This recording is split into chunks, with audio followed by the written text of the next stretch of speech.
Tuhan, ajarlah kami berdoa. Ketika ia berhenti berdoa, berkatalah seorang dari murid-muridnya kepadanya, Tuhan, ajarlah kami berdoa. Lukas 11 ayat 1b.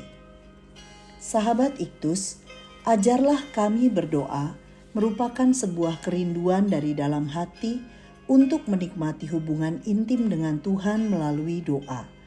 Kepada siapa seorang harus belajar agar mengalami hakikat doa yang sesungguhnya?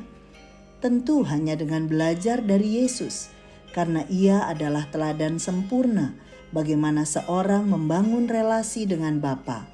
Perenungan ini mengajari kita arti doa dan memotivasi untuk menikmati waktu untuk berdoa.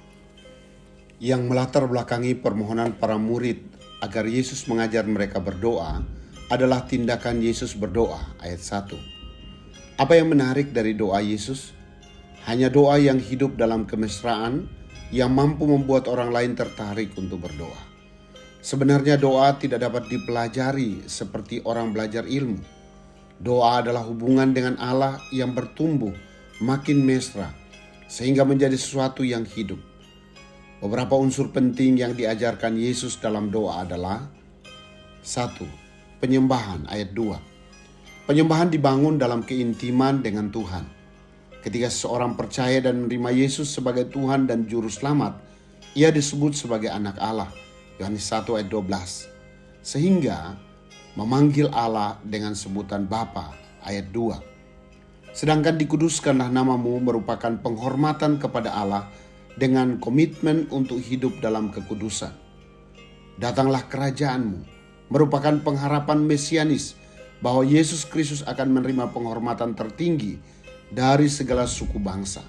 Inilah penyembahan yang diwarnai dengan gairah misi demi penyelamatan dunia ini. 2. Permohonan, ayat 3. Berikanlah kami setiap hari.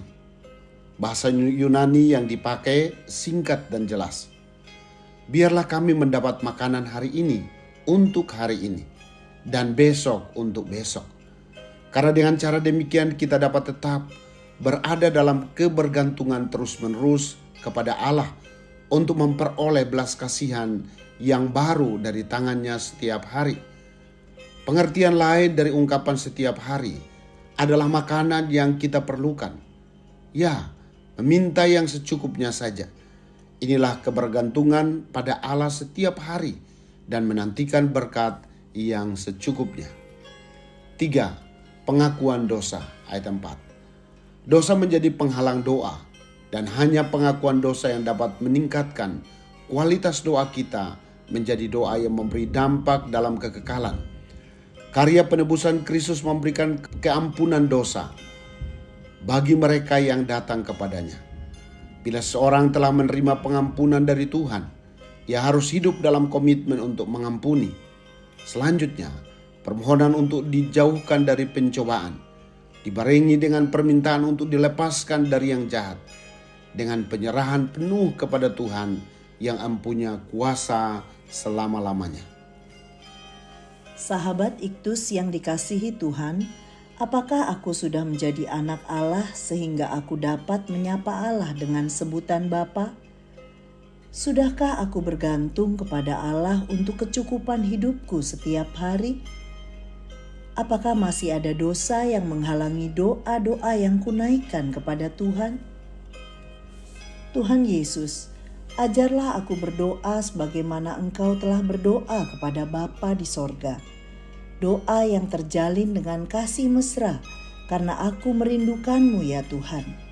Aku mempercayai-Mu untuk segala kebutuhanku setiap hari, dan aku tidak khawatir karena pemeliharaan-Mu sempurna atas hidupku. Aku menyadari bahwa aku seringkali jatuh ke dalam dosa. Ampunilah aku, dan janganlah membawaku ke dalam pencobaan. Ya Yesus, tuntunlah aku dalam pengharapan kerajaan Allah, di mana Engkau Yesus sebagai Raja yang memerintah di atas segala suku dan kaum dan bahasa. Amin.